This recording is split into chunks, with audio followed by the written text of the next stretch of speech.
I had a bad shooting night for sure, but we got the dub.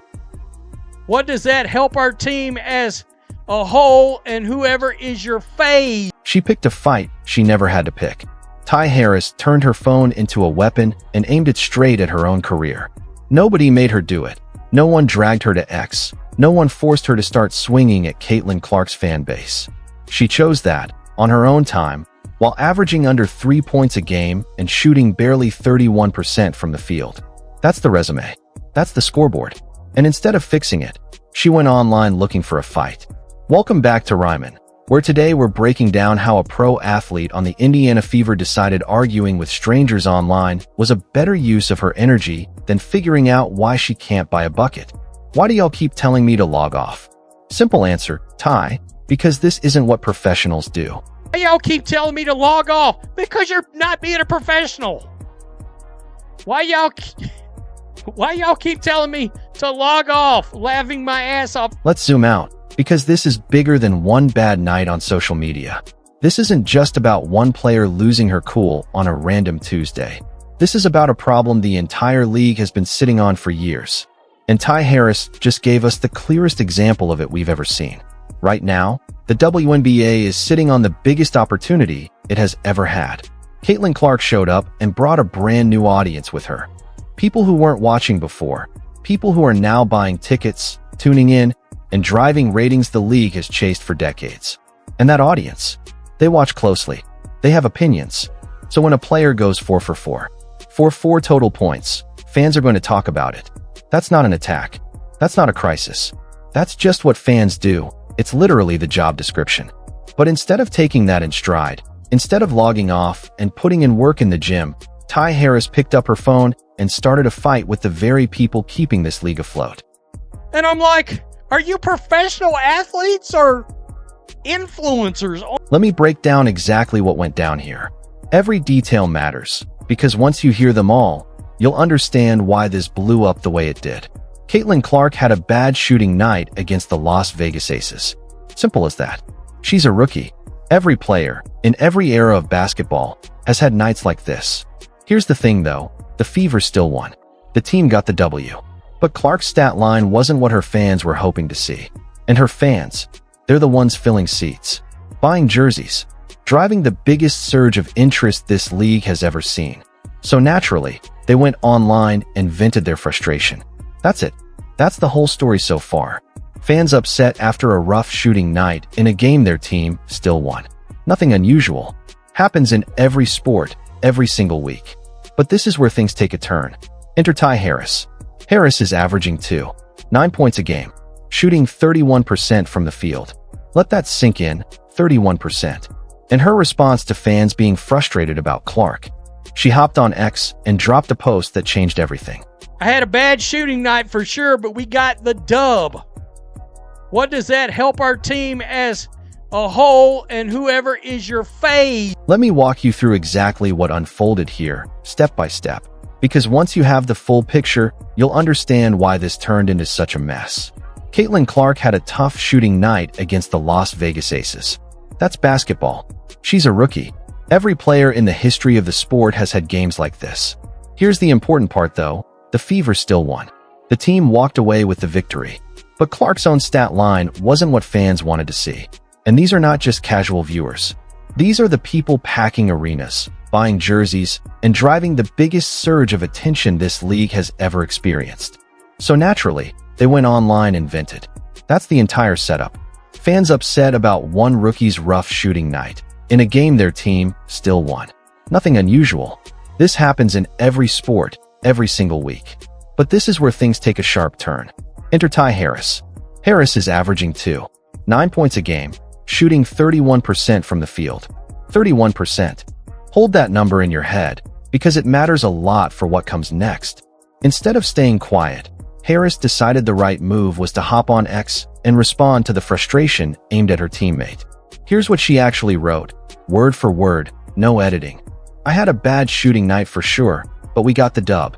What does that help our team as a whole and whoever is your fave? Read that again, slowly. On the surface, it almost sounds fine. She admits a rough night.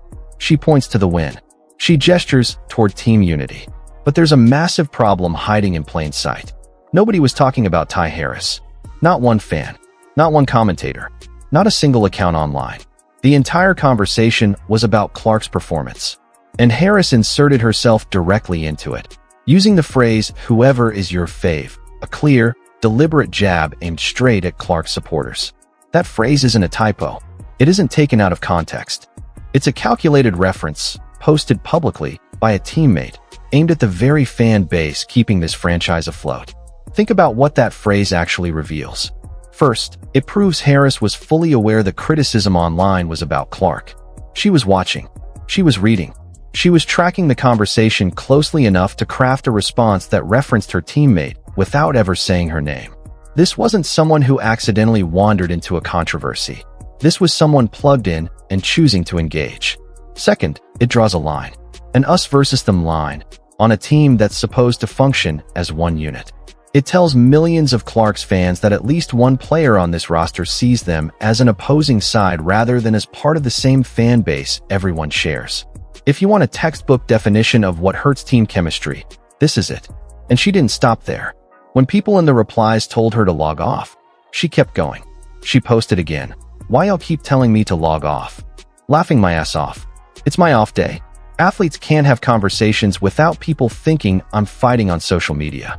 My life is blessed and highly favored." Sit with that for a second. What she's really saying is that she doesn't think she did anything wrong. No embarrassment. No stepping back.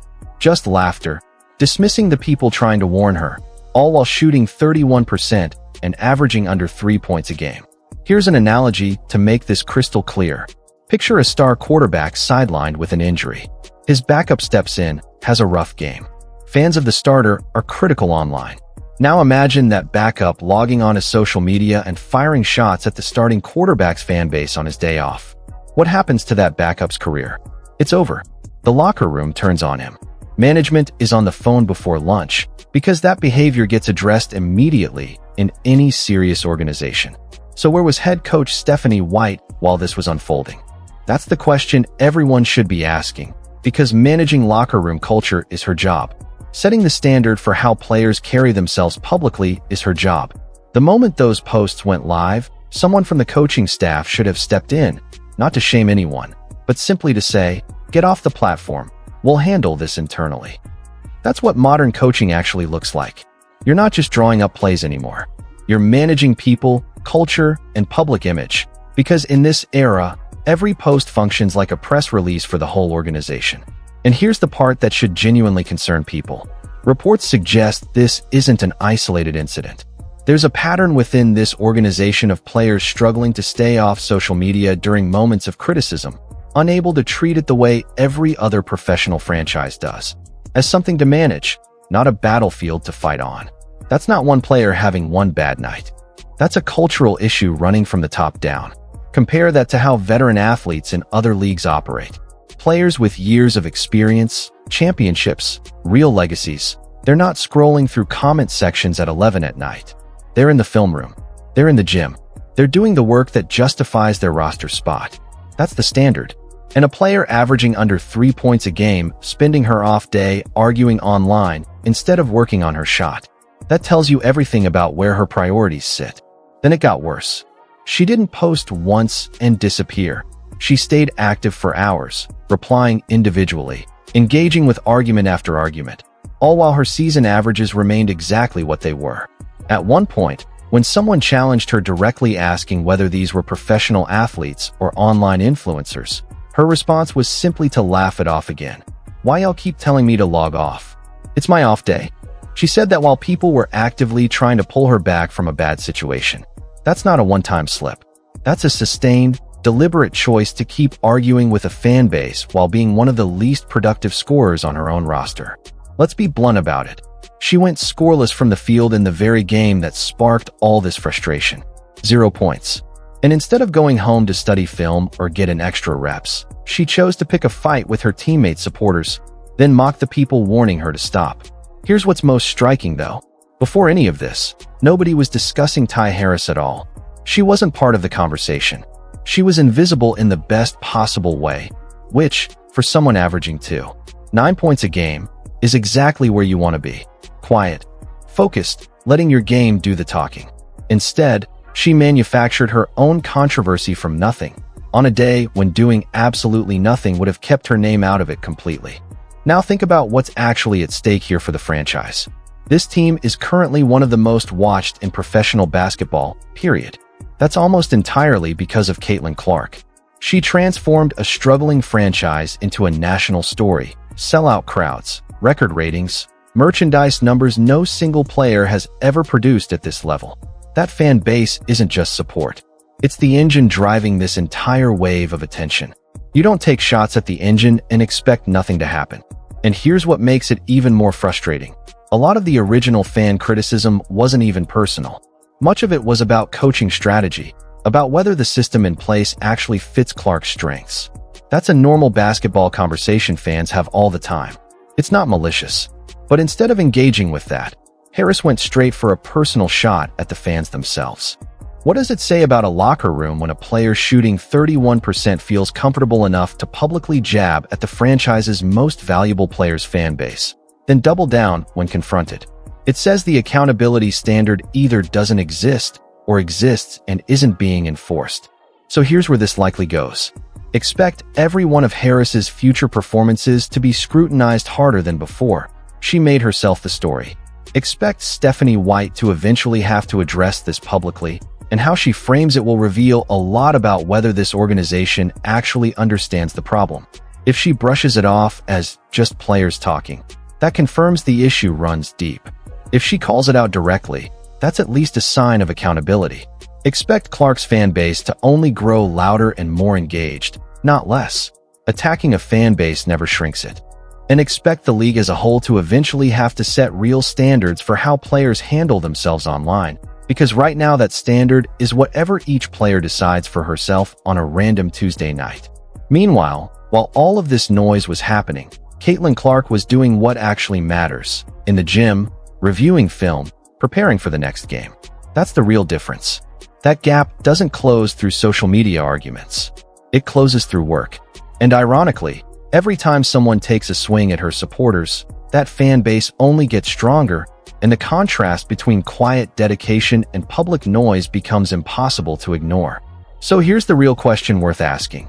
Does the coaching staff step in and hold players accountable, or does this get quietly swept under the rug until it happens again? Drop your take below. Do you think this gets addressed head-on, or does it just fade away? Either way, this story is far from finished, so make sure you're subscribed and notifications are on, because the next chapter is coming, and you won't want to miss it.